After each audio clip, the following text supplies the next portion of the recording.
The alleged Israeli killing of Saleh al-Aroni, the deputy Hamas leader and a founder of its military wing, has put the region on edge, with everybody fearing that the current war in Gaza could spill over and engulf the wider Middle East. Israel has said multiple times that it wants to target Hamas leaders not only in the Gaza Strip, where many of them are believed to be hiding deep underground in Hamas's extensive tunnel network, but also wherever in the Middle East they may be. And they're not only in Lebanon, there are also Hamas political leaders in Qatar and in Turkey. But when you think about the political cost of Israel attacking Turkey, a NATO ally, or Qatar, which is actually the main mediator right now in this war between Israel and Hamas, it does make sense why it would have chosen Lebanon to allegedly attack al-Aruri there. But at the same time, opening a new front in Lebanon is incredibly concerning, and the main reason for that is Hezbollah, the powerful Iran-backed militant group that operates out of southern Lebanon and is believed to have an arsenal of at least 150,000 rockets, many of them long-range. And Hassan Nasrallah, the leader of Hezbollah, is under increasing pressure to get more heavily involved in the Israel-Hamas war.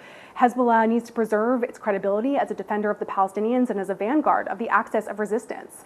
But at the same time, we have noticed so far that in the Israel-Hamas war, Hezbollah has not necessarily stayed on the sidelines because it has attacked Israel actually every day, but it has limited its response to the northern border area of Israel, these communities that are actually largely evacuated instead of striking deeper into the territory. And that's because it does have these domestic and regional calculations to consider. And domestically, it's not only a militant group, it's also a political power broker. And Lebanon right now has very little appetite for a massive war with Israel. It's going through a really severe economic crisis.